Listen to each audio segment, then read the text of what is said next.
ஒரு சுவையான விவாதம் ஒன்று உண்டு சினிமா சார்ந்து. கவிஞர் வாலி இருக்கிறார் இல்லையா, அவர் ரொம்ப அற்புதமான மனிதர். வாலிக்கிட்ட நம்ம நிறைய கற்றுக்க வேண்டியது இருக்குது. நம்ம கண்ணதாசனை முன்னாடியே வச்சுட்டு வாலியை மறந்து போயிடுவோம். வாலி எழுதுன நல்ல பாட்டையே நம்ம கண்ணதாசன் ஐயா தான் எழுதுனாங்கன்னு நம்பிடுவோம். கண்ணதாசனே அப்படி நம்பிக்குவார், இந்த பாட்டு நான் எங்கே எழுதுனேன் அப்படின்னு. இல்லை இது வாலி எழுதுனது, அப்படியா என்னை மாதிரியே எழுதியிருக்கிறான் அப்படின்ட்டு போவார் அவர். கவிஞர் வாலி அவர்கள்கிட்ட ஒரு நல்ல ஒரு சிந்தனை உண்டு. எப்படி பேசணும் அப்படிங்கிறதுமே நம்ம அவர்கிட்ட நிறையா கற்றுக்கலாம். அவர் பேர் ரங்கராஜன், ஆனால் தான் பேரை வாலின்னு வச்சுக்கிட்டார். ஒரு பெரிய அறிவாளி ஒருத்தர்கிட்ட பேசிக்கிட்டு இருக்கும்போது அவர் கேட்குறார் வாலிட்ட, ஏன்ப்பா அவன் பேரை வாலின்னு வச்சுக்கிட்ட? இல்லைங்க, ராமாயணத்தில் வாலின்னு ஒரு கேரக்டர் வருது, அந்த வாலிக்கு முன்னாடி யார் வந்து நின்னாலும் அவங்க பலத்தில் பாதி பலம் வாலிக்கு வந்துடும். நான் ஒரு கவிஞன், நான் நிறைய அறிஞர்களெல்லாம் சந்திப்பேன் இல்லையா, அவங்க அறிவில் பாதி எனக்கு வந்துட்டா நான் இன்னும் கொஞ்சம் ஜெயிப்பேன்ல. அவர் இவரை நக்கல் பண்ணுறதுக்காக. ஆனால் உன்னை பார்த்தா அப்படி அறிவாளி ஆன மாதிரியே தெரியலையே அப்படின்ட்டுருக்கார். சொன்னவர் பெரிய அறிஞர். உடனே வாலி சொல்லியிருக்கார், நான் தான் எந்த அறிவாளியும் இன்னும் பார்க்கவே இல்லை, பார்த்தா தானே பாதி அறிவு வரும். நம்ம குழந்தைகள் இதெல்லாம் கற்றுக்கணும். சமயோஜிதமாக பேசுவதற்கு நம்ம தமிழில் அவ்வளவு எடுத்துக்காட்டு இருக்கிறது. சுவாமி விவேகானந்தர் அமெரிக்காவுக்கு போயிருக்கிறார்.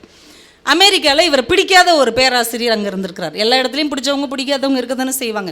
இவரை பார்த்தாலே அவருக்கு செம காண்டா இருக்குது. இவர் காவி ட்ரெஸ்ஸும் இவருடைய தத்துவம்னு இவளை பார்த்தாலே ஒதுங்கி போயிருக்கிறார். ஒரு நாள் தற்செயலாக காலையில் சாப்பிட உட்காரும் போது 2 பேர் எதுக்கு உட்காந்துட்டாங்க. பிடிக்காதவங்களோட உட்காந்து சாப்பிட்றது பெரிய எரிச்சல் பிடிச்ச விஷயம். உட்காந்தாச்சு. சுவாமிஜி என்ன செய்யன்ட்டு அவர் அமைதியாக இருந்தார். அந்த ஆங்கில பேராசிரியர் டக்குன்னு சொல்லியிருக்கார், சுவாமிஜி உங்களுக்கு ஒரு விஷயம் தெரியுமா, பன்றியும் பறவையும் ஒரே இடத்தில் அமர்ந்து உணவருந்த முடியாது, தெரியுமோ அப்படின்னு இருக்கார். உடனே இவர், தெரியும், நான் பறந்து விடுகிறேன்னு தட்டை தூக்கிட்டு போயிட்டார். அப்போ அவர் யார்? சொல்லலை அவர். அப்போ நம்மை நோக்கி ஒரு வார்த்தை அம்பாக எய்யப்படும் போது அதை எவ்வளவு நேக்க திருப்பி அவங்க பக்கம் அனுப்பிட்டு அமைதியாக இருந்துக்கிடணும் அப்படிங்கிறத நம்ம பெரியவர்கள் எவ்வளோ அழகாக கற்றுக் கொடுத்துருக்குறாங்க. கவிஞர் வாலிக்கும் கண்ணதாசனுக்கும் இடையில் நடந்த ஒரு சுவையான விவாதம் வாலி அவர்களே ஒரு புத்தகத்தில் பதிவு செஞ்சுருக்கிறாங்க. எங்கள் வீட்டு பிள்ளைன்னு ஒரு படம் வந்தது இல்லையா, எம்ஜிஆர் நடித்த படத்திலே நம்ம மனசை கவர்ந்த ஒரு படம்னா எங்கள் வீட்டு பிள்ளை தான். ரொம்ப நல்லாயிருக்கும். ஒரு ஏழை எம்ஜிஆர், கோழை எம்ஜிஆர், வீர எம்ஜிஆர். அந்த படத்தில் நீங்கள் ஒரு சீன் பார்த்துருக்குறீங்களா, அவர் ஒரு ஹோட்டலில் போய் சாப்பிடுவார். அந்த வீர எம்ஜிஆர் போய் நிறைய சாப்பிடுவார். 3 பொங்கல் 4 வடை 7 பூரி எல்லாம் சாப்பிட்டுட்டு போயிடுவார், காசு கொடுக்காம ஏமாற்றிட்டு. இந்த எம்ஜிஆர் இருக்கிறார்ல, கோழையாக இருக்கிறவர், அவர் அப்போ தான் வந்து உட்காருவார். அந்த சர்வர் என்ன வேணும் அப்படிம்பார். அவர் பதறி போய் 2 இட்லி அப்படிம்பார். மறுபடியும் முதல்ல இருந்தா அப்படின்ட்டு அவன் போவான். வடிவேலு சார் இப்போ சொல்லுவார் இல்லையா, மறுபடியும் முதல்ல இருந்தாங்கிறத அப்பவுமே எழுதியிருக்கிறாங்க. மறுபடியும் முதல்ல இருந்தா உன்னை இவர் நான் இப்போ தானே வந்தேன் அப்படின்னு பயந்து போய் சாப்பிடாம எழுந்திரிச்சு போயிடுவார். அந்த படத்துக்கு பாடல்கள் வாலி தான் எழுதுகிறார். எழுதும் போது எம்ஜிஆரை வந்து வர்ணித்து ஒரு பாட்டு எழுதணும். அந்த சிச்சுவேஷன் கொடுத்துருக்குறாங்க. உடனே இவர் என்ன பண்ணியிருக்கார், அவன் ஒரு நிலவு அப்படின்னு எழுதியிருக்கிறார். எம்ஜிஆரை நிலாவாக வர்ணித்து ஒரு பாட்டு எழுதியிருக்கிறார். ஆனால் அந்த பாட்டு படத்தில் இடம்பெறலை. ஆனால் பேசும்போது யாரோ கண்ணதாசன் ஐயாட்ட சொல்லியிருக்காங்க, இவர் வந்து எம்ஜிஆரை நிலான்னு சொல்லி பாட்டு எழுதியிருக்கிறாரு, ஆனால் அந்த பாட்டு படத்தில் வரல, அவன் ஒரு நிலவோன்னு எழுதியிருக்கிறார். ஏண்டா பெண்களை தானடா நம்ம எப்பயுமே நிலான்னு சொல்லி வர்ணித்து எழுதுவோம், அது எப்படி ஆண்களை போய் நிலான்னு சொல்ல போச்சு, அவனை கூப்பிடு அப்படின்னு இருக்கிறார். இன்னும் 2 பேரும் சந்திக்கிறாங்க. ஏன்பா உன் இஷ்டத்துக்கு நீ எழுதுவியா, உனக்கு எம்ஜிஆர் பிடிச்சிச்சுங்கிறதுக்காக நீ என்ன வேணால் எழுதுவியா, நிலானா பெண் தான்ப்பா, பெண்மைக்கு தான்ப்பா நம்ம நிலாவை சொல்லுவோம், அது குளிர்ச்சிங்கிறதுனால, ஆண்களுக்கு சூரியனை தான் சொல்லுவோம், நீ எப்படி ஆணுக்கு போய் ஒரு நிலான்னு எழுதலாம். உடனே இவர் சிரிச்சுக்கிட்டே சொல்லியிருக்கு, இல்லைண்ணே நிலா வந்து ஆண் தான். இப்போ நீங்கள் சொல்லுங்கள், நிலா ஆணா பெண்ணா? நிலா ஆணா பெண்ணா? ஐயா சொல்கிறாங்க நிலா ஆண் அப்படிங்கிறாங்க. இந்த சைட்லேருந்து சொல்லுங்கள், நிலா ஆணா பெண்ணா? பேச்ச கேட்டுக்க வந்து உட்காந்ததுக்கு எங்களையே கேள்வி கேட்டு தோலை. நாங்கள் ஒரு தடவை இந்த மாதிரி டிஸ்கஸ் பண்ணோம். தமிழச்சி தங்கப்பாண்டியன் அவங்கக்கிட்ட நான் கேட்டேன், நிலா ஆணா பெண்ணா அப்படின்னு ஒரு மெசேஜ் அனுப்பினேன். அவங்க உடனே போட்டாங்க, ஆண்களுக்கு பெண், பெண்களுக்கு ஆண் அப்படின்னு போட்டாங்க. பெண்கள் பார்த்தா அது ஆணா, ஆண்கள் பார்த்தா அது பெண்ணா. இன்னொரு அண்ணா எங்கள் ஊரில் இருக்கிறாங்க, நரேந்திரகுமார், நல்ல ஒரு சிந்தனையாளர், அவருக்கு அதே மெசேஜை போட்டேன், நிலா ஆணா பெண்ணா அப்படின்னு. அவர் படக்குன்னு போட்டார், சந்திரன் என்று சொன்னால் ஆண், வெண்ணிலா என்று சொன்னால் பெண் அப்படின்னு போட்டார். எது சொன்னாலும் பொருத்தமாக இருக்குது பாருங்களேன். நிலா நமக்கு வந்து அப்படி ஒரு ஸ்பேஸ் கொடுக்க, என்ன வேணால் சொல்லுங்கடா நான் எல்லாத்துக்கும் பொருந்தி வருவேன் அப்படிங்கிற மாதிரி வச்சு செய்கிறதுக்கு வாய்ப்பு கொடுத்துருக்கிறது நம்ம நிலா தான். என் ஃப்ரெண்டு ஒருத்தன் என்கிட்ட ஒரு நாள் கேட்டான், இந்த ரூபா நாணயம் இருக்குல்ல, ₹1 2 நாணயம், இது ஆணா பெண்ணான்னு என்கிட்ட கேட்டான். எனக்கு உண்மையிலே புரியலை. தெரியலையே பண்ண அந்த நாணயம் வந்து பெண் தான் அப்படின்னா. எப்படி இவ்வளோ உறுதியாக சொல்கிற அப்படின்னு. அதான் தலையும் பூவுமா இருக்குல்ல அப்படின்னா. ஒரு பக்கம் தலைக்கு பின்னாடி பூ இருக்குல்ல, அப்போ அது பெண் தான். எப்படியெல்லாம் யோசிக்கிறாங்க பாருங்கள். முன்னாடிலாம் ஃப்ரெண்ட்ஸ் எல்லாம் ஒன்று சேர்ந்தோம்னா இந்த மாதிரி அது தேவையே இல்லாததை கூட இருக்கலாம், ஆனால் அதுக்குள்ளே ஒரு உணர்வு பூர்வமாக ஒரு கவித்துவமாக யோசித்த காலம் இருந்தது. இன்றைக்கி அப்படி யாராவது உட்காந்து பேசுகிறாங்களா? அடுத்த ஜென்ரேஷன் பிள்ளைங்க முடிஞ்சால் ஒருத்தர் கலாய்க்கிறது, இல்லை காலவாரி விடுறது, இல்லைனா ஆளாளுக்கு உட்காந்து மொபைல் பார்க்குறது. இந்த மாதிரி ஒரு ஜாலியான மகிழ்ச்சியான சின்ன சின்ன விஷயங்களை பகிர்வது அப்படிங்கிறதே இல்லாமல் போயிடுச்சு. இப்போ வாலி சொல்கிறார், இல்லைண்ணே நிலா வந்து ஆண் தான், அதனால் நான் கரெக்டாக தான் எழுதுனேன். எப்படிப்பா நீ நிரூபித்து காட்டு என்கிட்ட அப்படின்னோடனே, நான் 3 விதமாக நிரூபித்து காட்டுறேன் அப்படின்னார். என்ன 3 விதம் சொல்லு அப்படின்னார். ஒன்று சினிமா வச்சே நிரூபித்து காட்டுறேன், நம்மளாம் சினிமாக்காரங்க தானே. சிவகவின்னு ஒரு படம், பழைய படம், ரொம்ப பெரியவங்க பார்த்துருப்பீங்கன்னு நினைக்கிறேன். சிவகவின்னு ஒரு படம், MK தியாகராஜ பாகவதர் ஹீரோவாக நடித்த படம். அதில் அவர் வந்து ஒரு சிற்பியாக வருவார் போல், கவிஞராக அந்த மாதிரி வருவார் போல். அந்த படத்தில் TR ராஜகுமாரின்னு ஒரு நடிகை, அவங்க அரண்மனையில் நடனம் ஆடுகிற ஒரு நர்த்தகி. அவங்களுக்கு இவர் மேலே ஒரு தலை காதல். அதனால் என்ன பண்ணுறாங்க, ஒரு நாள் இரவு நேரத்தில் அவர்கிட்ட போய் தன்னுடைய காதலை சொல்கிறாங்க. நான் உன்னைய ரொம்ப லவ் பண்ணுறேன் அப்படின்னு. அவர் ஐயோ நான் அப்படிப்பட்ட ஆள்லாம் கிடையாது அம்மா, நீ சென்று விடு அப்படின்னு சொல்லி அனுப்பி விட்டுறார். இந்த அம்மா அவமானத்தை தாங்காமல் என்ன பண்ணுறாங்க, அரசன்கிட்ட வந்து அவர் மேலே பழிய போட்டாங்க. இவர் என்கிட்ட தப்பாக நடக்க முயற்சி பண்ணார், ரொம்ப மோசமானவர் அப்படின்னு அந்த அம்மா அரசர்கிட்ட வந்து பழிய போட்டுறாங்க. அரசர் அவரை கூப்பிட்டு விசாரிக்கிறாங்க, என்ன இப்படி நடந்துச்சான்னு. இல்லைங்க என்கிட்ட நான் ஒரு பாவமும் அறியாதவன் அப்படின்னு சொல்கிறார். இப்போ இதுக்கு சாட்சி யார் அப்படின்னு அரசன் கேட்குறான். அது இரவு நேரத்தில் நடந்த சம்பவம் தானே. உடனே அவர் சொல்கிறார், நிலா தான் சாட்சி, சந்திரன் தான் சாட்சி, இந்த காட்சியை அவன் தான் பார்த்துட்டு இருந்தான். அப்போ சந்திரன் சாட்சி சொல்ல வருவானா அப்படின்னோடனே, அவர் ஒரு கவிஞர் தானே. உடனே அவர் பாடல் பாடினோடனே வந்துடுறான் யார், சந்திரன். அப்போ அந்த காட்சியில் நம்ம சினிமாக்காரங்க எப்படி வச்சுருக்குறாங்கன்னா, தலையில் ஒரு கிரீடம் வச்சு ஒரு சட்டை போட்டு பஞ்சகட்ச வேட்டி எல்லாம் கட்டி நிலா சந்திரனாக நடந்து வந்து இவன் மேல் எந்த தவறும் இல்லை அப்படின்னு சாட்சி சொல்லிட்டு போகிற மாதிரி வடிவமைச்சிருந்தாங்க. அப்போ சினிமாலேயே சந்திரனை ஆணாகத்தான் காட்டியிருக்கிறார்கள். இது ஒரு பாயிண்ட் அப்படின்னு இருக்கிறார் வாலி. பரவாயில்லையேப்பா சூப்பராக சொல்கிறியே, அடுத்து என்ன பாயிண்ட் அப்படின்னு கேட்டிருக்காரு. ரெண்டாவது, உங்களுக்கு ஆன்மீகம் பிடிக்கும்லன்னு நான் ஆன்மீகத்தை வச்சே சொல்கிறேன். நவக்கிரகங்கள் இருக்கிற கோவிலுக்கு நீங்கள் போனீங்கன்னா 9 நவக்கிரகம் இருக்கும் இல்லையா, சூரியன் இருக்கும், சந்திரன், ராகு, கேது, செவ்வாய், புதன் எல்லாமே இருக்கும். அப்போ சூரியனுக்கு ஒரு மனைவி வச்சுருப்பாங்க, சந்திரனுக்கு மனைவி ரோஹிணின்னு எழுதியிருக்கும் பெரிய கோவில்கள் எல்லாம். அப்போ சந்திரன் ஆணாக இருக்க போய் தானே அவருக்கு மனைவின்னு ரோஹிணின்னு ஒருத்தியை வச்சுருக்கிறாங்க. ஆன்மீக ரீதியாக பார்த்தாலும் நிலா என்பது ஆண் தான் அப்படின்னு இருக்கிறார். கண்ணதாசன் மிரண்டுட்டார். வேற என்னப்பா 3வது பாயிண்ட் வச்சுருக்கிறார். நான் விஞ்ஞான ரீதியாகவே ஒரு பாயிண்ட் வச்சுருக்கேன் அப்படின்னு இருக்கார். என்ன சொல்லு அப்படின்னு இருக்கிறார். பொதுவாக மலர்தல் அப்படிங்கிறது பெண்மைக்கு உரியது, ஒளி என்பது ஆண்மைக்கு உரியது. இப்போ சூரியனை பார்த்த உடனே தாமரைப்பூ மலரும், நிலாவை பார்த்த உடனே அல்லிப்பூ மலரும், மின்னலை பார்த்த உடனே தாழம்பூ மலரும். இதுதான் நம்முடைய விஞ்ஞான அறிவியல். அப்போது நிலாவை பார்த்து அள்ளி மலர்கிறது என்றால் நிலா ஆணாக இருப்பதால் தான் அது மலர்விக்கிறது, இது மலர்கிறது அப்படின்னு இருக்கிறார். எப்படிலாம் டிஸ்கஸ் பண்ணியிருக்காங்க பாருங்கள். அன்னைக்கு 2 பெரிய கவிஞர்கள் ஒரே இடத்துல உட்காந்து படத்திலே வராத ஒரு பாட்டுக்காக இவ்வளோ நேரம் பேசியிருக்கிறாங்க. இதை வாலி பதிவு செய்திருக்கிறார். அப்போ எவ்வளவு ஒரு அழகான சகஜமான ஒரு பாவனை நம்ம பெரியவங்ககிட்ட இருந்தது. இன்றைக்கி 2 ஒரே திறமை உள்ளவங்கள்ட்ட நீங்கள் மேடையில் நின்று பேச வைக்க முடியுமா? பேச வைக்கும் போது முடியுமா? பக்கத்தில் உட்காந்தாலே அவ்வளோதான். அவர் வந்ததுக்கப்புறம் நான் வர்றேன், அவர் போனதுக்கப்புறம் நான் வர்றேன், அவ்வளவு ஈகோ. ஆனால் அன்னைக்கு எந்த ஒரு ஈகோவும் இல்லாமல் நம்ம எல்லாருமே தமிழ் சான்றோர்கள் என்கின்ற விதத்தில் எல்லாவற்றையும் பேசுவதற்கான ஒரு அழகான சூழல் அன்றைக்கு இருந்திருக்கிறது. அப்போ இதெல்லாம் எதை பார்த்தா தெரியும்?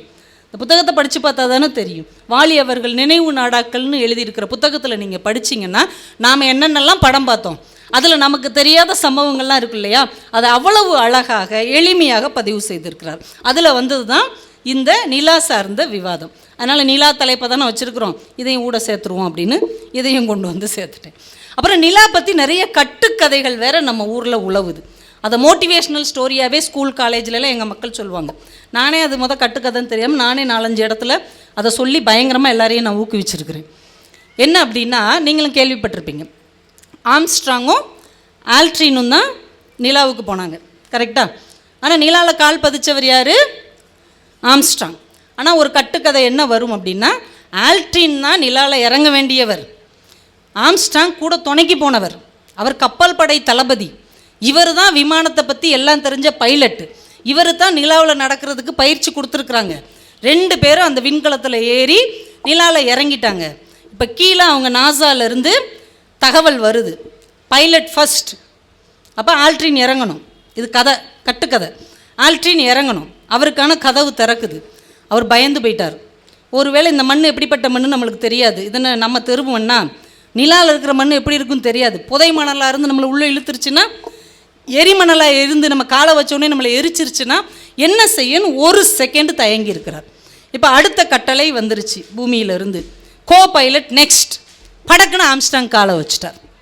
இப்போ நிலாவில் கால் பதித்த முதல் மனிதன் என்கின்ற வரலாற்று சுவட்டை ஆம்ஸ்ட்ராங் தட்டி சென்று விட்டார். இந்த வாய்ப்பை தவற விட்டதை நினைத்து நினைத்து நொந்து பைத்தியம் பிடித்து ஆல்ட்ரின் இறந்து போய்விட்டார். இப்படின்னு ஒரு கதை வாட்ஸ்அப்பில் சுற்றி சுற்றி வந்து, நாங்களும் ரொம்ப நல்லா இருக்குதே, வாழ்க்கையில் நீங்கள் ஒரு நொடி தயங்குனீங்கன்னா, ஒரு அடி எடுத்து வைக்க தயங்குனீங்கன்னா வரலாற்றில் உங்கள் சுவட்டை பதிக்க முடியாமலேயே போய்விடும் அப்படிலாம் நிறைய இடத்துல சொல்லி, அப்புறம் பார்த்தா எங்களை விட பெரிய பேச்சாளர்கள்லாம் எங்களை கூப்பிட்டு சப்பு சப்புன்னு 4 அடி விட்டு, என்னென்ன கதை விட்டுக்கிட்டு இருக்கிறீங்க நீங்கள், அவ்வளோ பெரிய விஷயம் நிலாவுக்கு மனிதன் போகிறதுங்கிறது பெரிய விஷயம். அதில் போய் அப்படி அல்பத்தனமாக நீ இறங்காட்டி நீ இறங்குன்னா சொல்லுவாங்க. அது 1000 முறை ஒத்திகை பார்க்கப்பட்டு 1000 முறை நிகழ்த்தப்பட்டு இப்படித்தான் நடக்க வேண்டும் என்று உறுதி செய்யப்பட்டது. ஆம்ஸ்ட்ராங் தான் இறங்கணுங்கிறது தான் விதி, அவர் தான் இறங்கினார். அதனால் இப்படி மாற்றி மாற்றி போட்டு குழப்பி மக்களையும் ஒரு வழி ஆக்காதீங்க அப்படின்னு சொன்னாங்க. அப்போ நிலா சார்ந்து இப்படி அறிவியல் பூர்வமாகவே கட்டுக்கதைகளும் நம்மை சுற்றி வந்து கொண்டே இருக்கிறது. ஆனால் கூட அந்த கதை நல்லா தானே இருக்குது. ஒரு மனுஷன் தயங்கக்கூடாது, ஒரு அடி முன்னாடி போகணும், ஒரு நொடி மற்றவங்களை காட்டி நீங்கள் முன்னாடி இருந்தீங்கன்னா வாழ்க்கையை ஜெயித்து விடலாம் அப்படிங்கிற அந்த கட்டுக்கதை கூட ரொம்ப நல்லா தான் இருந்தது. இன்னொன்று ஒரு ஆச்சரியம் நான் உங்களுக்கு ஒன்று சொல்கிறேன், நீங்கள் ஆச்சரியப்படுவீங்க. டைட்டானிக்னு ஒரு படம் வந்ததில்ல, வந்ததா வரலையா? அந்த படம் எல்லாம் விரட்டி விரட்டி பார்த்தோம், ஞாபகம் இருக்கா? நம்ம அதிகமாக பார்த்த ஒரு ஆங்கில படமாக இருந்தால் அது டைட்டானிக்காக தான் இருக்கும். குடும்பத்தோடு பார்த்த ஒரு ஆங்கில படமாக இருந்தால் ஞாபகம் இருக்குல்ல, ஒரு 25 வருஷம் இருக்குன்னு நினைக்கிறேன், 30 வருஷம் இருக்குன்னு நினைக்கிறேன். அந்த படம் வந்து அவ்வளவு எல்லாரும் அந்த ஆசையாக அந்த படத்தை பார்த்தாங்க. அந்த ரோஸ் ஜாக் அது மாதிரிலாம் டிஷர்ட்லாம் போட்டுட்டு நம்ம தெருவில் ஆம்பளை பசங்கள்லாம் சுற்றுனாங்க. என்னதுங்களே, ஜாக் ரோஸ் தானே? ஆமாம், படம் எடுத்தவ ஒரு கேமரூன்.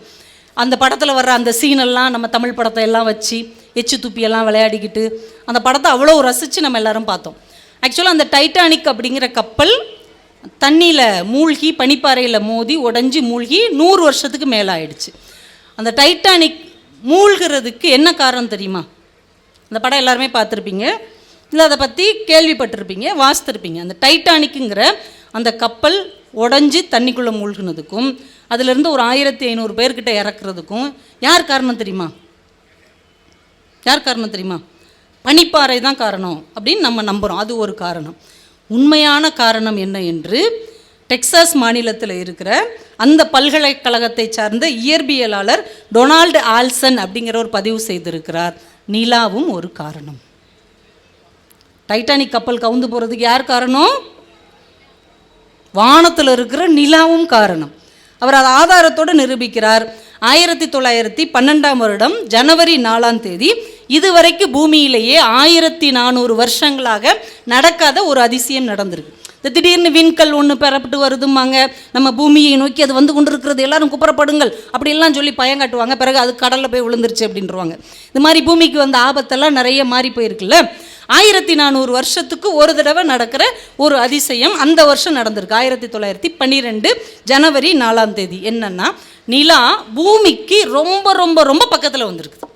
நிலா பூமிக்கு ரொம்ப ரொம்ப ரொம்ப பக்கத்தில் வருது. நீங்கள் நல்லா யோசிச்சு பாருங்கள். பௌர்ணமி அப்போ கடல் பொங்கும் பார்த்துருக்குறீங்களா? பௌர்ணமி அப்போ அலை வந்து ரொம்ப அடிக்கும். எங்கள் பௌர்ணமி அப்போல்லாம் கடல் பக்கம் போகாதீங்க, கரைக்கிட்ட நிற்காதீங்க, ரொம்ப ரிஸ்க்கு அப்படின்னு நம்ம சொல்லி பார்த்துருக்குறோம்ல. இன்னும் கூட நீங்கள் கவனித்து பாருங்கள், இந்த கொஞ்சம் மனநிலை பாதிக்கப்பட்டவங்க இருப்பாங்கள்ல, பௌர்ணமி அன்னைக்கு அவங்க ரொம்ப பாதிக்கப்படுவாங்க. பார்த்துருக்குறீங்களா? நிறைய வீடுகளை அவங்கள கட்டி வச்சுருவாங்க, இல்லைன்னா வீட்டுக்குள்ளே போட்டு பூட்டி வச்சுருவாங்க. என்ன காரணம்? நிலாவுக்கு மதின்னு ஒரு பேர் உண்டு. இப்போ அந்த மதி, அதில் நடக்கிற ஒரு சின்ன மாறுதல் சில மனிதர்களுடைய மதியையே மயக்கி விடுகிறது அப்படின்னு ஜோசியக்காரங்க சொல்கிறாங்க. ஆனால் இங்கே டைட்டானிக்கு வந்த பிரச்சனை என்ன அப்படின்னா, அன்னைக்கு நிலா பூமிக்கு மிக மிக மிக அருகில் வந்ததுனால கடல் வழக்கத்தை விட அதிகமாக பொங்கி வட துருவத்தில் இருக்கிற பனிப்பாறை மிக வேகமாக நகர்ந்து அந்த கப்பல் இருக்கிற இடத்துக்கு முன்னாடி வந்துருச்சு. இந்த கப்பல் எப்போ வருதுன்னா 1912 ஏப்ரல் 15 கரெக்டாக 3 மாதம் கழித்து அந்த வழியாக கப்பல் வருது. அந்த வட துருவத்தில் இருக்கிற பனிப்பாறை டிசம்பரில் இந்த பக்கம் வர வேண்டியது இந்த நிலா கடல் அலையினுடைய ஆதிக்கத்தினால மிக வேகமாக நகண்டு இந்த கப்பல் வர்ற பாதைக்கு வந்துருச்சு. அதை எதிர்பார்க்காததுனால அந்த கப்பல் ஓட்டுற கேப்டன் அந்த பனிப்பாறையில் மோதி கப்பல் 2 உடைஞ்சி டைட்டானிக் கப்பல் மூழ்கி போச்சு. இப்போ கப்பல் மூழ்கினதுக்கு நிலாவும் ஒரு காரணமாக நிச்சயமாக இருக்கும் என்று அந்த ஆய்வாளர் அறிக்கை கொடுத்திருக்கிறார். எங்கே இருக்கிற நிலா எங்கே வந்து வேலையை காமிச்சிருக்கு பாருங்கள். நாம் நினைக்கிறோம் எங்கேயோ ஒரு இடத்துல இந்த நிலா இருக்குன்னு. ஆனால் அந்த நிலா இங்கே எவ்வளவு மாற்றங்களை சில குழப்பங்களை கூட உண்டு பண்ணி இருக்கிறது என்றால் நிலா அவ்வளவு முக்கியமான ஒரு விஷயம். இந்த நிலாவை வச்சு தென்கட்சி சுவாமிநாதன் ஒரு குட்டி கதை ஒன்று சொல்லுவார். ஒருத்தன் பயங்கரமாக மது அருந்திட்டு போயிருக்கிறார் ரோட்டு வழியாக. இன்றைக்கி நிறைய ஆங்கிலம் பேசுகிறவங்க யாருன்னு நீங்கள் பார்த்தீங்க அப்படின்னா 2 பேர் தான் ஆங்கிலம் அதிகம் பேசுவாங்க. ஒன்று வெளிநாட்டுக்காரங்க, இன்னொன்று பாரில் குடித்தவங்க. இவங்க தான் அதிகமாக ஆங்கிலத்தில் பேசுவாங்க. அவர் அப்படியே ஆங்கிலத்தில் பேசிக்கிட்டு வர்றாரு. தெருவே அங்கிட்டு ஒதுங்கிட்டாங்க. உடனே இவர் வந்தவர் கிணத்தை எட்டி பார்த்துருக்கிறார். அன்றைக்கி பௌர்ணமி. கிணத்துக்குள்ளே நிலா இருந்திருக்கு. ஐயையோ நிலா கிணத்துல விழுந்துருச்சு, யாராவது காப்பாற்றவாங்கன்னு கதறி இருக்கிறாரு, அழுது இருக்கிறாரு, உருண்டுருக்கிறார். அவன் கிடக்கிறான் குடிகாரன்னு எல்லாரும் பேசாமல் போயிட்டாங்க. இவரால் தாங்க முடியல. ஒரு குடிமகனுடைய கடமை என்ன? இப்படி ஒருத்தன் விழுந்து கிடக்கிறான், ஒருத்தனும் துணைக்கு வர மாட்டேங்கிறாங்க, நான் காப்பாற்றுறேன் நிலாவை அப்படின்னு ஒரு பெரிய கயரை எடுத்துகிட்டு வந்து கிணத்துக்குள்ளே போட்டிருக்கிறார். போட்டு எப்படியாவது இதை பிடிச்சிக்கோன்னு இழுக்கிறாரு. அது எங்கே பிடிக்கும்? பல தடவை உள்ளே போட்டு எடுக்கும்போது ஏதாவது ஒரு செடியில் மாட்டிக்கிச்சு அந்த கயிறு. இழுத்து பார்த்துருக்குறான். நிலா கயிறை பிடிச்சிக்கிச்சு. ஸ்ட்ராங்காக பிடிச்சிருக்கோ, அண்ணே உன்னைய காப்பாற்றுறேன் வேகமாக இழுத்துருக்கிறாரு. அந்த செடி அந்து போய் அப்படியே மட்டமல்லாக்க விழுந்துருக்கிறார். உளுந்த உடனே வானத்தில் பார்க்குறாரு நிலா. அப்பா உன்னைய காப்பாற்றிட்டேன், நான் மட்டும் வரலன்னா உன் நிலமை என்ன ஆயிருக்கும்? இனிமேல் அங்கிட்டு நடமாடும் போது கிணறு குளம்லாம் இருந்துச்சுன்னா கொஞ்சம் பார்த்துப்போ. நீ பாட்டுக்கு பகீர்னு உள்ளே விழுந்துடுற, எவனாவது வந்தால் நான் காப்பாற்றுறதுக்கு நான் இருக்க போய் உன்னைய காப்பாற்றிருக்கேன். இல்லைன்னா என்ன நடந்திருக்கும் இந்த உலகத்தில்? இந்த உலகமே ரொம்ப சுயநலம் பிடிச்ச உலகமாக இருக்குன்ட்டு அவர் போனாராம். தென்கட்சி சுவாமிநாதன் சொல்வார், இப்படித்தான் பல பைத்தியங்கள் தன்னால் தான் எல்லாம் நடந்து கொண்டிருக்கிறது என்று உளறிக்கொண்டிருக்கிறார்கள். அதுக்கு நம்ம நிலாவும் ஒரு ஹீரோயின் ஆயிடுச்சு. இந்த மாதிரி நிலா பற்றி நிறைய விஷயங்கள் ஆன்மீகத்திலே ஒன்று சொல்லிடலாமா? நீங்கள் அபிராமி அந்தாதி கேள்விப்பட்டிருப்பீங்க. அபிராமி பட்டர்னு ஒருத்தர் திருக்கடையூரில் ரொம்ப ஆன்மீகத்தில் ரொம்ப மூழ்கியவர். ஒரு கட்டத்தில் அப்படியே அபிராமிக்கு ஒரு அடிமையாகவே மாறிடுறார். தான் பேரையே அபிராமி பட்டர்னு மாற்றிடுறார். என் நேரமும் கோயிலுக்குள்ளேயே உட்காந்து அபிராமிங்கிற அந்த அழகான அம்பாளையே நினச்சிக்கிட்டே உட்காந்துருக்கிறார். அப்போ நம்ம தஞ்சாவூர் எல்லாத்தையுமே சரபோஜி மன்னர் மராட்டியத்தை சேர்ந்தவர், அவர் தான் ஆட்சி செய்கிறார். அவர் அங்கே காவிரி பூம்பிட்டத்தில் நீராடிட்டு கோயிலுக்கு போகலாம் அப்படின்னு உள்ளே வர்றார். இவரை பிடிக்காத 4-5 பேர் இருப்பாங்களே ஊரில், யாராவது நிம்மதியாக இருந்தால் பிடிக்காதவங்க 4-5 பேர் இருப்பாங்களே. இவன் என்னடா வீட்டு கஷ்டம் எதுவுமே இல்லாமல் என் நேரம் உட்காந்து அபிராமின்னு கமலஹாசன் மாதிரி புலம்பிகிட்டே இருக்கிறான், இவன் எப்படி நிம்மதியாக இருக்கலான்ட்டு போட்டு கொடுக்குறதுக்கு 4 பேர் இருப்பாங்களே. அரசர்கிட்ட சொல்கிறாங்க, பாருங்கள் நீங்கள் வந்து அவன் எந்திக்கலை, உங்களுக்கு வணக்கம் சொல்லலை அப்படின்னு சொல்லியிருக்காங்க. உடனே இருக்கட்டும் அப்படின்னு அவர் சாமி கும்பிட்டுட்டு வந்து, இவர் இங்கே என்னவா இருக்கிறார்? இந்த பஞ்சாங்கம் இதெல்லாம் சொல்கிறவராக இருக்கிறார். இன்றைக்கி என்ன திதி அப்படின்னு அவரை தட்டி கேட்குறார். அன்றைக்கி அமாவாசை திதி. ஆனால் இவர் மனசுக்குள்ளே பூரா யார் இருக்கிறா? அன்னை அபிராமி இருக்கிறாங்க. உடனே அந்த முழு நிலம்பு மாதிரி அம்பாள் முகத்தை நினச்சிக்கிட்டு அமாவாசை அன்னைக்கு இவர் என்ன சொல்லிடுறாரு, இன்னைக்கு பௌர்ணமி அப்படின்றார். மன்னர் பிடிச்சிக்கிட்டார். கூட இருக்க சொல்லார், பார்த்தீங்களா அமாவாசை அன்னைக்கு பௌர்ணமிங்கிறார். இப்போ பௌர்ணமி என்ன சொல்லுவார் இவருக்கு நீங்கள் ஏதாவது தண்டனை கொடுத்தே ஆகணும், கோவிலுக்குள்ளே வச்சுட்டு இந்த மாதிரிலாம் பண்ணுறார். உடனே அவரை அந்த ஊரி மாதிரி ஒன்று கெட்டி, இன்னைக்கு நைட்டு பௌர்ணமி வரலைன்னா உடனே இந்த ஒவ்வொரு இதாக வெட்டி தீயில் போட்டுருவோம் அப்படின்றாங்க. அந்த சினிமாவில் தான் நம்ம பார்ப்போம்ல, அவர் அந்த சுப்பையான்னு நினைக்கிறேன், அவர் தான் அபிராமி பட்டராக நடிச்சிருப்பார், பயங்கரமாக நடிச்சிருப்பார். அந்த காலத்து மனிதர்கள் மாதிரிலாம் இன்றைக்கி நடிக்கிறதுக்கு ஆளே இல்லைல்ல. பாரதியாராவும் அவர் தான் ஒரு படத்தில் நடிச்சிருப்பார், அவ்வளோ நல்லா நடிச்சிருப்பார்.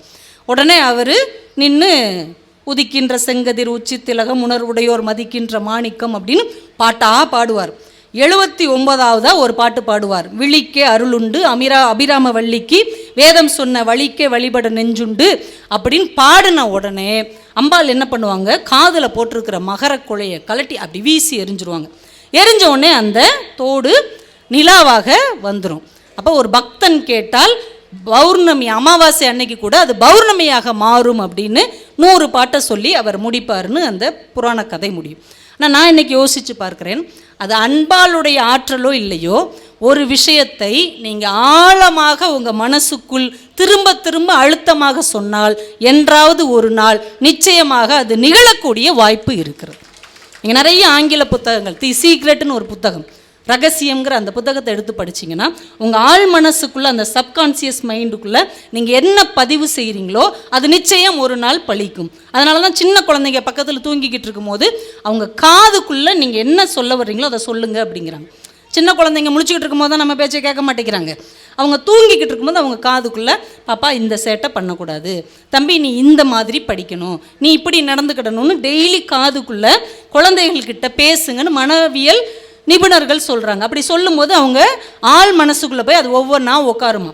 அப்போ அவங்க முழிச்சு வரும்போது அவங்கள அறியாமையே அந்த வார்த்தைகள் அவர்களை வழி நடத்தும் என்று சொல்லுகிறார்கள். அப்போ நம்ம ஆள் மனசில் எதை உண்மையாக நம்புகிறோமோ அது நமக்கு ஒரு வெற்றியை நிச்சயமாக தரும். இப்போ நம்பிக்கைன்னு சொன்னதுனால சொல்கிறேன், ஏன்னா நமக்கு 9 நாள் பூஜையெல்லாம் நடந்திருக்கு, ஆயுத பூஜையெல்லாம். அதுக்கு கல்விக்கு அதிபதியெல்லாம் 3 நாள் சரஸ்வதியை கொண்டாடுற வழக்கம் நம்ம மக்கள்கிட்ட இருக்குது.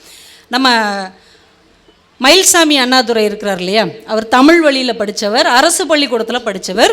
ஆனால் இந்திய விஞ்ஞானத்தில் ரொம்ப முக்கியமான ஒரு இடத்துல இருந்தார். நம்ம விண்கலம் நிலாவுக்கு போகிறதுல அவர் ரொம்ப முக்கிய பங்கேற்று இருந்தார். அவர் தன்னுடைய வெற்றியை பற்றி ஒரு வரி சொன்னார். கல்வி எவ்வளோ முக்கியம்னு ஞாபகம் வச்சுக்கோங்க. கல்வியுடைய சிறப்பு என்ன அப்படின்னா, நான் தமிழ் வழியில் படித்தவன், அரசு பள்ளிக்கூடத்தில் படித்தவன், கல்வி என்னை கரையில் மட்டும் சேர்க்கவில்லை, நிலவு வரை கொண்டு போய் சேர்த்தது. அவர் படித்த படிப்பு எங்கே கொண்டு சொல்லுவோம்ல, படிச்சிருப்பா எப்படியாவது கரை சேர்ந்துருவேன் அப்படி தானே பிள்ளைகளுக்கு சொல்கிறோம். ஆனால் அவரை எங்கே கொண்டு போய் சேர்த்துருக்கு? கல்வி நிலா வரைக்கும் கொண்டு போய் சேர்த்திருக்கிறது என்றால் கல்வி எவ்வளவு முக்கியமானது என்பதை அடுத்த தலைமுறைக்கு நம்ம சொல்லிக் கொடுக்க வேண்டும். ஆங்கில வழியில் படிக்கிறது தான் வெற்றி நிறைய பேர் நினச்சிட்டு இருக்காங்க. இல்லை இல்லை, இந்த மண்ணில் சாதித்த எல்லா பெரியவர்களும் தமிழ் வழியில் கற்றவர்கள் தான், அரசு பள்ளிக்கூடத்தில் படித்தவர்கள் தான். அப்துல் கலாம் ஐயாவிலிருந்து எல்லாருமே இந்த தமிழ் வழி கல்வியை கற்றுத்தான் இவ்வளோ பெரிய உயரத்துக்கு வந்திருக்கிறார்கள் என்பதை அவங்களுக்கு நம்ம கற்றுத்தரணும். ஒரு அழகான அழகியல் தத்துவத்தை இந்த நிலாவை வைத்து தாகூர் அவர் வாழ்க்கையில் நடந்த ஒரு நிகழ்வு. நம்ம அந்த அற்பத்தனமான விஷயம் எப்படி நம்மளை ஜெயிக்க விடாமல் தடுக்குதுன்னு அறிவுறுத்தத்தில் பார்த்தோம்ல, அது மாதிரி தாகூர் வாழ்க்கையில் ஒன்று நடக்குது. ஒரு நல்ல பௌர்ணமி இரவு, நதிக்கரை, ஒரு படகு வீடு. எவ்வளோ கவிஞர்கள் எப்படி வாழ்ந்திருக்காங்க பாருங்கள். நம்ம பாரதிக்கு இதெல்லாம் கொடுத்தே வைக்கல, அவன் காணி நிலம் வேண்டும் பராசத்தின்னு வேண்டிகிட்டே செத்து போயிட்டான். ஆனால் தாகூருக்கு இதெல்லாம் அமைஞ்சிருக்கு. நல்ல ஒரு நதிக்கரை, முழு நிலவு நாள், படகு வீட்டுக்குள்ளே உட்காந்து ஒரு மெழுகுவர்த்தியை பொருத்தி வச்சு ஒரு தத்துவ விஞ்ஞான புஸ்தகம் ஒன்று படிச்சிட்ருக்கிறார். ரொம்ப சிக்கலான அந்த புத்தகம். அதை வாசித்துக்கிட்டே இருக்கிறாரு. அவருக்கு புரியவே இல்லை, மனசே ரொம்ப குழப்பமாக இருக்குது. அவரால் எழுதவும் முடியலை, படிக்கவும் முடியலை. ரொம்ப நேரம் முயற்சி பண்ணி பார்த்துட்டு அந்த புத்தகத்தை மூடி வச்சுட்டு மெழுகுவர்த்தியை ஃபோன் ஊதிட்டு நிமிர்ந்து பார்க்குறார். இப்போ மெழுகுவர்த்தி அணைச்ச உடனே முழு நிலவின் ஒளியும் கதவு வழியாகவும் ஜன்னல் வழியும் அப்படியே அந்த அறை முழுக்க நிரம்புது. இவ்வளவு நேரம் அந்த மெழுகுவர்த்தி அதை தடுத்து வச்சுருந்துருக்குது. மெழுகுவர்த்தி ஒளியில் இது உள்ளே வர முடியாமல் இருந்திருக்கு. மெழுகுவர்த்தியை அணைத்தவுடன் நிலவு ஒளி அந்த அறை முழுக்க வந்து விட்டது. வெளியில் வந்து அந்த நிலாவை பார்த்து கொண்டே இருக்கிறார். அவர் மனசுக்குள்ளே அத்தனை கற்பனைகளும் கவிதைகளும் உதிக்கிறது. வேகமாக உட்காந்து எழுதுகிறார். பின்குறிப்பாக ஒன்றை எழுதுகிறார். ஒரு சின்ன மெழுகுவர்த்தி இவ்வளவு பெரிய நிலவின் ஒளியை மறைத்திருந்தது. நம் வாழ்க்கையிலும் இப்படித்தான் சின்ன சின்ன அல்ப சந்தோஷங்கள் மிகப்பெரிய வெற்றியை காண முடியாமல் தடுத்து விடுகிறது. எவ்வளோ ஆச்சரியமாக இருக்குது. இந்த மெழுகுவர்த்தி நிலாவையே மறைச்சிக்கிட்டு இருந்திருக்குது. அப்போ அதை அணைச்ச உடனே அந்த நிலா தன்னை போல் உள்ளே வந்திருக்குன்னா, நாம் இது மாதிரி சின்ன சின்ன தேவையில்லாத விஷயங்களில் நம்ம நேரத்தை, நம்முடைய மனதை, நம்முடைய எண்ணத்தை செலுத்தி கொண்டிருந்தால் மிகப்பெரிய வெற்றிகளை நம்மால் அடைய முடியாது. மொபைலை குனிந்து பார்த்து கொண்டே இருந்தால் நிலாவை எப்படி நிமிர்ந்து பார்க்க முடியும்? இப்போ நிலாவை நிமிர்ந்து பார்க்க வேண்டும் என்றால் மொபைலிருந்து நம்ம தலை நிமிரணும். நம்மை தலை நிமிர வைப்பதற்கு அந்த நிலா ஒரு துணையாக இருக்கும் என்று இந்த நாளில் நாம் நம்ப வேண்டும். இப்போ இலக்கியத்திலேருந்து ஒன்று பார்த்துருவோம். இப்போ நம்ம ஊர் அதியமான் ஊர். கடையேழு வள்ளல்களில் அதியமான் ஒருத்தர், அப்படி தானே? கடையேழு வள்ளல்களில் இன்னொருத்தர் முக்கியமானவர் இருக்கிறார். ரொம்ப முக்கியமானவர் யார்? பாரிவள்ளல். பரம்பு மலையை ஆண்ட பாரிவள்ளல். அவர் என்ன பண்ணார்? முல்லைக்கு தேரை கொடுத்துட்டு அவர் பாட்டுக்கு நடந்து போயிட்டார் இல்லையா? ரொம்ப ஆச்சரியம் பாருங்களேன், நம்ம தமிழில் நீங்கள் நினச்சி ருசிகரமாக ஆச்சரியப்படுற விஷயம் நிறைய இருக்குது. இந்த 7 பேர் இருக்கிறாங்களா, கடையேழு வள்ளல்கள், பாரி, ஓரி, காரி, அதியன், ஆய், அண்டிரன், நள்ளி, இன்னொருத்தர் யாருங்க, பேகன். அந்த 7 பேருமே பேரரசர்கள் கிடையாது. சேர, சோழ, பாண்டியன் தானே பேரரசர்கள். இவங்க 7 பேருமே பேரரசர்கள் கிடையாது, குறுநில மன்னர்கள். ஆனால் இவங்களைத்தான் நம்ம தமிழ் வள்ளல்கள் என்று கொண்டாடுகிறதை தவிர சேர, சோழ, பாண்டியனை கொண்டாடலை. ஏன்? அவங்க யாருக்கும் கொடுக்கலையா? கொடுத்துருக்காங்க. நிறைய செல்வம் வைத்து குறையாக கொடுப்பவனை விட குறைவான செல்வத்தை வைத்து அதிகமாக கொடுக்கிறவனைத்தான் எங்கள் மொழி கொண்டாடும்.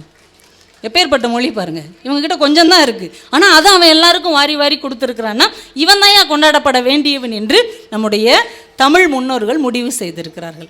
அதில் ஒரு முக்கியமான மன்னன் பாரி. பாரி போரில் வஞ்சகத்தால் இறந்து போயிடறான். அவனை வீரத்தால் ஜெயிக்க முடியாத சேர, சோழ, பாண்டியர்கள் 3 பேருமே என்ன பண்ணுறாங்க, 3 பேரும் ஒன்று சேர்ந்து சூழ்ச்சி செய்து பாரியை கொன்றுறாங்க. இப்போ இது மாதம் நடக்குது. இப்போ அவங்க பிள்ளைங்க 2 பேரும் அனாதையாக நிற்கிறாங்க, அங்கவையும் சங்கவையும். நீங்கள் யோசிச்சு பாருங்களேன், ஒரு காலத்தில் அப்படி பெரிய இடத்துல இருந்துட்டு டக்குன்னு அவங்க நிலைமை தடுமாறி கீழே வரும்போது யார் துணைக்கு வருவாங்கன்னு நினைக்கிறீங்க? ஒரு சொந்தக்காரங்களும் வரமாட்டாங்க. உண்மையிலே நீங்கள் ஒரே ஒரு நல்ல நண்பனோட பழகிருந்தீங்கன்னு வைங்களேன், அவன் தான் வந்து நிற்பான். அப்படி ஒரு நண்பனை பாரி சேர்த்து வச்சுருந்தார். யார்? கபிலன் என்கின்ற ஒரு தமிழ் புலவர். அவர் இவ்வளவு பிரச்சனைக்கு மத்தியில் பாரி இழந்து, பரம்புமலையை இழந்து, எல்லாரும் இறந்து போன பிறகு இந்த 2 பிள்ளைகளையும் கையோடு அழைச்சிட்டு வந்து தன் வீட்டில் வச்சுருக்கிறார். 1 மாதம் ஆயிடுச்சு. அன்னைக்கு பௌர்ணமி. புறநானூற்றில் இந்த பாடல் வருகிறது. பாரி மகளிர் இந்த 2 பேரும் சேர்ந்து எழுதின பாட்டு. பௌர்ணமி நிலா வருது. அக்காவும் தங்கச்சியும், ஒரு புலவர் வீடு எப்படிங்க இருக்கும்? ஒரு சாதாரண வீடு. அது வரைக்கும் அவங்க அரண்மனையில் இருந்தாங்க. யார் வந்தாலும் வாரி வாரி கொடுக்குற பாரியின் புதல்விகளாக இருந்தாங்க. இன்றைக்கி ஒரு அகதியா, யாருமே இல்லாத அனாதையா அந்த புலவர் சாப்பாடு கொடுத்தாதான் அவங்களுக்கு சாப்பாடே. அப்படி ஒரு சூழலில் அக்காவும் தங்கச்சியும் உட்காந்துருக்குறாங்க. வானத்தை பார்க்குறாங்க. பௌர்ணமி. இப்போ அவங்க 2 பேரும் ஒரு பாட்டு எழுதுகிறாங்க. அற்றை திங்கள் அவ்வெண்ணிலவின் என் தந்தையும் உடையேம், எம் குன்றும் பிறர் கொளார், இற்றை திங்கள் இவ்வெண்ணிலவின் வென்று எரி முரசின் வேந்தர் எம் குன்றும் கொண்டார், யாம் என் தந்தையும் இளமே. போன பௌர்ணமிக்கு பரம்பு மலையே எங்களுக்கு சொந்தமாக இருந்தது. எங்கள் அப்பா எங்கள் கூட இருந்தார். நாங்கள் அவ்வளவு கொண்டாட்டமாக இந்த நாளை கொண்டாடிக்கிட்டு இருந்தோம். ஆனால் 3 வேந்தர்களும் சேர்ந்து ஏமாற்றி எங்கள் அப்பாவை கொன்னுட்டாங்க. எங்கள் பரம்பு மலையும் அவங்க எடுத்துக்கிட்டாங்க. இப்போ எங்ககிட்ட மலையும் இல்லை, எங்கள் அப்பாவும் இல்லை, இந்த நீலா மட்டும் இருக்குது. இந்த பெண்களுடைய துயரம் பாருங்களேன். எதை அடிப்படையாக வச்சு அதை எழுத முடியுது? போன பௌர்ணமிக்கு நாங்கள் எங்கள் வீட்டில் இருந்தோம், எங்கள் அரண்மனையில் இருந்தோம், கம்பீரமாக இருந்தோம், எங்கள் அப்பா இருந்தார். இந்த பௌர்ணமிக்கு எல்லா செல்வமும் இல்லை, எங்கள் அப்பாவும் இல்லை, அவங்க ஏமாற்றி கொண்டுட்டாங்க. ஒரு துயரத்தை பதிவு செய்வதற்கு கூட நிலா என்கின்ற இயற்கை நம் முன்னோர்களுக்கு அவ்வளவு துணையாக இருந்தது.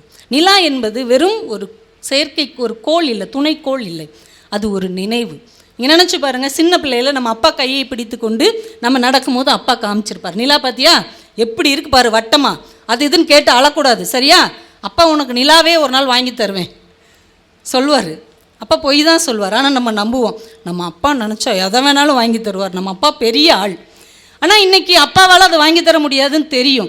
ஆனாலும் கூட அப்பா பக்கத்தில் இருக்கும்போது இந்த நிலாவின் அழகு எப்படி இருந்தது.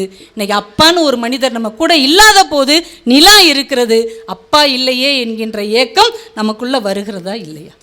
இப்போ நிலா என்பது வெறும் பொருள் இல்லை, அது ஒரு நினைவு. எல்லாரோடையும் சேர்ந்து அம்மா நமக்கு சாப்பாடு ஊட்டியிருப்பாங்க நிலாவை காமிச்சு. ஆனால் ஒவ்வொரு மாதமும் நிலா வருகிறது, சாப்பாடு ஊட்டின அம்மா இல்லை. கூட நம்ம அண்ணன் தங்கச்சிகள்லாம் நேரம் இருந்தாங்க. இன்றைக்கி நிலா இருக்கிறது, அண்ணன் தங்கச்சிகள்லாம் பிரிஞ்சு போயிட்டாங்க.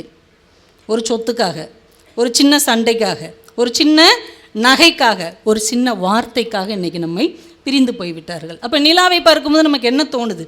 இந்த நிலா வந்துருச்சு, ஆனால் அந்த உறவு நம்மை விட்டு போய்விட்டது. அந்த நினைவு நமக்குள்ளே வருகிறது இல்லையா? ஒரு சின்ன பிரச்சனைக்காக இவங்களெல்லாம் தொலைச்சிட்டோமே, ஆனால் நிலா திரும்ப வந்துருச்சே. நிலா மாதிரி போனவங்களும் திரும்பி வந்துட்டாங்கன்னா எவ்வளோ நல்லாயிருக்கும். மாதம் மாதம் நிலா வர்ற மாதிரி அந்த நிலாவை ரசிக்கும் போது நம்ம கூட இருந்தவங்க எல்லாருமே திரும்ப வந்துட்டால் எவ்வளவு நல்லா இருக்கும், இந்த வாழ்க்கை எவ்வளவு அழகானதாக மாறும் என்கின்ற ஒரு ஏக்கத்தை அந்த நிலா கொண்டு வந்து தருகிறதா இல்லையா? சின்ன வயசில் நண்பர்களோடெல்லாம் சேர்ந்து தான் விளையாடி இருப்போம் அந்த நிலாவுக்கு முன்னாடி. இன்றைக்கி நிலா இருக்கிறது, அந்த நண்பர்கள் எங்கே இருக்காங்கன்னே தெரில. வாட்ஸ்அப்லேயும் தேடி கண்டுபிடிக்க முடியல, ஃபேஸ்புக்லேயும் தேடி கண்டுபிடிக்க முடியல. எங்கே போனாங்க, என்ன ஆனாங்க, எங்கேயோ இருப்பாங்க. அவங்களும் ஒருவேளை இந்த நிலாவை பார்க்கும்போது நாமெல்லாம்